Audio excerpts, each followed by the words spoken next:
एक बार फिर हिंदुस्तान पाकिस्तान की, और जैसे कि आप लोग जानते हैं कि दोनों कंट्रीज में जो है वो हल्की फुल्की झड़प, अटैक्स, ये सब कुछ भी चला है और कई तरह की बातें जो है वो भी अभी तक की जा रही हैं। वैसे तो अगर देखा जाए तो पाकिस्तान और हिंदुस्तान के टर्म्स तो 78 ईयर्स से खराब ही चल रहे हैं। जब ऑपरेशन सिंदूर नाम सुनने में देशभक्ति का लगता है, लेकिन असल में ये सिर्फ मीडिया पर किया सरकार का एक तमाशा था। भारत के विदेश मंत्री पर भरोसा नहीं करोगे माननीय अध्यक्ष जी, इसीलिए ये वहां बैठे हैं। किसी पार्लियामेंट में एक बहुत ही धांसू धुआंधार तकरीरें हुई हैं, स्पीच हुई है और डिबेट हुई है ऑपरेशन सिंदूर पे। जी। और जहां ऑपोजिशन ने बड़े कड़े सवाल किए हैं, वहीं पर जो उनके मिनिस्टर्स हैं जैसे कि डॉक्टर जयशंकर ने कोई 40 मिनट्स की स्पीच की है वहां पर। इसी तरह जो राजनाथ सिंह हैं, उन्होंने तो बड़े ही धुआंधार, जिसे कहते हैं ना, दो टोक जवाबात दिए हैं। जब से पाकिस्तान बना है तब से ना तो पाकिस्तान के साथ हिंदुस्तान के टर्म्स बेहतर हुए, ना ही पाकिस्तान ने कोई खास कोशिश करते हुए हमें दिखाई दिए। ये जरूर है कि हमारे यहाँ से उल्टे सीधे अगर कमेंट्स कहे जाएं तो वो जरूर दिए गए, चाहे वो जुल्फिकार अली भुट्टो साहब हों, जिन्होंने के अपने दौर में ये भी कहा था कि जी ये जो 1000 कट्स वाली बात बताई जाती है, तो ये जी भुट्टो साहब का कमाल था कि उन्होंने इस किस्म की स्टेटमेंट दी। उसके बाद परीक्षा में कोई बच्चा अच्छे मार्क्स लेकर आ रहा है तो हमारे लिए उसके मार्क्स मैटर करने चाहिए।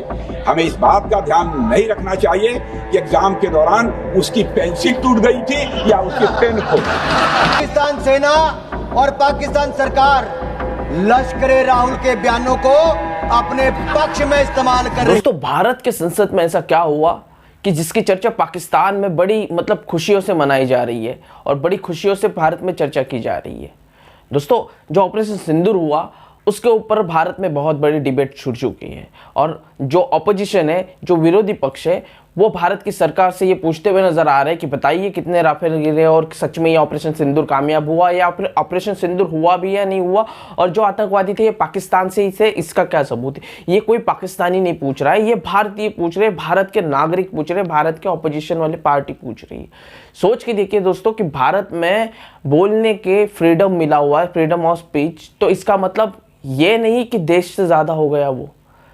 आज शर्म आ रही है कि यही क्लिप्स उठा के पाकिस्तान पूरी दुनिया को दिखाएगा कि देखिए भारत का सब कुछ झूठा, भारत के जो लोग मरे वो झूठे, भारत के जो कि जवान मरे वो झूठे, और बस हम ही सही।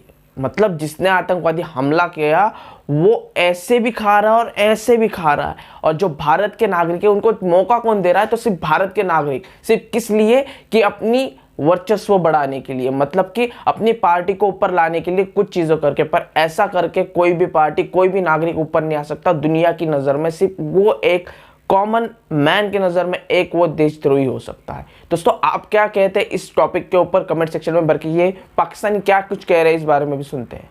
कि ये बात की जा रही है कि देखें उनके पार्लियामेंट में ये स्पीचेस हो सकती हैं, डेमोक्रेसी है जी। नहीं, ये तो कोई कभी भी डिनाई नहीं कर सकता ना कि इंडिया में कोई भी हुकूमत आ जाए, एक बेसिक यूनिनिमिटी जो है वहां पे कि this is a democracy, India is a parliamentary democracy.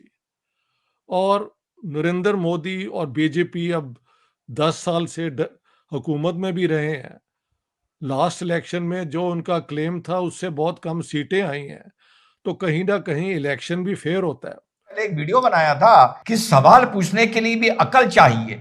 मैं कहता था कि तुम्हारी ये फितरत कितने गिरे तुम पर किसी दिन बहस में भारी पड़ जाएगी, और विपक्ष को ये ऑपरेशन सिंदूर पर बहस मांगनी ही नहीं चाहिए थी, और वो ही होता लोकसभा में, राज्यसभा में साथियों नजर आ रहा है। सवाल पूछने के लिए अकल चाहिए। मैंने वीडियो में यही कहा था कि सवाल पहले सकारात्मक पूछो, पहले ये पूछो उनके क्या नुकसान हुए, उसके बाद धीरे से ये भी पूछो अगर हमारा नुकसान हुआ तो क्या हुआ, और अगर हुआ तो क्यों हुआ। तो बिना वक्त जाया करे कंपाइलेशन लेके आया हूं आप लोगों के लिए। तो सीधे चलते हैं कांग्रेस की सांसद ऑपरेशन सिंदूर के बारे में क्या बोल रही है। ऑपरेशन सिंदूर नाम सुनने में देशभक्ति का लगता है, लेकिन असल में ये सिर्फ मीडिया पर किया सरकार का एक तमाशा था। जी हां साथियों, ऑपरेशन सिंदूर सुन लिया होगा, आप लोग चौंक गए होंगे। मैं सारे डिबेट्स को फॉलो कर रहा हूं जो इस टाइम मॉनसून सेशन में चल रहे हैं कि ये एक तमाशा था। और ये पूछते हैं कितने गिरे कितने गिरे कितने गिरे। ये सांसद हैं, ये लोकसभा राज्यसभा के पटल पर सवाल पूछे जा रहे हैं, ये कोई इंटरव्यू या चुनावी रैली नहीं है। दूसरा, मैंने मार्क किया राहुल गांधी की बॉडी लैंग्वेज। जब राजनाथ सिंह जी शुरू में बोल रहे थे और सेना के शौर्य की प्रशंसा कर रहे थे, हमने उनके क्या क्या नुकसान किए ये बता रहे थे, तो राहुल गांधी और विपक्ष एक औपचारिकता के चलते ही एक लाइट क्लैपिंग या थंपिंग ऑफ द डेस्क तक नहीं कर रहा था। और ये लोकसभा में बैठता कैसे है? क्या आपने कभी किसी सांसद को, हमारे राजनाथ सिंह जी, जयशंकर जी, प्रधानमंत्री नरेंद्र मोदी जी तो भूल जाइए, किसी भी सांसद को, चाहे वो ट्रेजरी बेंच का हो चाहे विपक्ष का हो, कि सेना की प्रशंसा हो रही है, बाद में कहते हैं हम सेना का सम्मान करते हैं, और हाथ नीचे करके इनसे थंपिंग ऑफ दी बेंच तक नहीं हो पा रही है।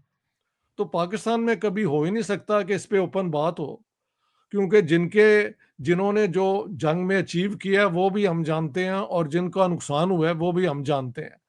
और दोनों जो हैं वो इलेक्टेड नहीं है by the people of Pakistan, वो तो हमारी आर्म्ड फोर्सेस की, तो उनके सामने कौन बात करेगा कि ये क्या हुआ और कि ये क्या नहीं हुआ? अगले दिन उनको उठा के ले जाएंगे, तो that's not possible. So the Indian debate was very impressive by the way, और उनके दोनों मिनिस्टर बहुत अच्छी तैयारी करके आए थे। I do not agree with all what they said, but by and large they were right कि कितनी कोशिश हुई है इंडिया की तरफ से, उसमें कोई शक है। बल्कि इन्हें चाहिए था 1947 के बाद पंडित जवाहरलाल नेहरू से ये कोशिशें शुरू थी कि चलो जी पार्टीशन हो गई है, बट लेट्स, हम एशियन लोग हैं, वी लिव टुगेदर, ये है। पाकिस्तान ने वो कश्मीर का इशू लेके अपना भी सत्यानाश किया और कुछ अचीव भी नहीं किया। कश्मीर वहाँ का वहीं है जो सीज फायर लाइन के बाद लाइन ऑफ कंट्रोल बना। तो we are a people without a vision. जब पाकिस्तान बना था तब भी कोई विजन नहीं थी, हर किस्म की बातें कही हुई थी इन्होंने। अब बात आई वहां पर जो विपक्ष ने बोला कि डोनाल्ड ट्रंप ने ये बोला और डोनाल्ड ट्रंप ने वो बोला, इतनी बार बोला, उसने ये बोला, तो इस पे अमित शाह जी ने कैसे धोया ये देख। भारत देश का शपथ लिया हुआ विदेश मंत्री यहां स्टेटमेंट कर रहा है, उस पर भरोसा नहीं है, उनको किसी और देश पर भरोसा है। भारत के विदेश मंत्री पर भरोसा नहीं करोगे माननीय अध्यक्ष जी, इसीलिए ये वहां बैठे हैं और 20 साल तक वहीं बैठने वाले। जी हां साथियों, वही बात जो एनालिस्ट और हम बहुत पहले से करते आ रहे हैं कि उनके बोलने से क्या होता है, तुम्हारे देश का चुनी हुई लीडरशिप क्या बोल रही है और फौज क्या बोल रही है, तुम ये देखो। लेकिन इनको यकीन दूसरे पर है और अपने पर नहीं है। इसके बाद चलते हैं, राजनाथ सिंह जी ने कैसे मौज ली, जरा वो देखिए। बहुत लंबे ये डिबेट्स थे, सारे देखने पड़े, एक छोटा सा कंपाइलेशन आप लोगों के लिए बनाने के लिए। उन्होंने एक बार भी हमसे यह नहीं पूछा कि हमारी सेनाओं ने दुश्मन के कितने विमान मारे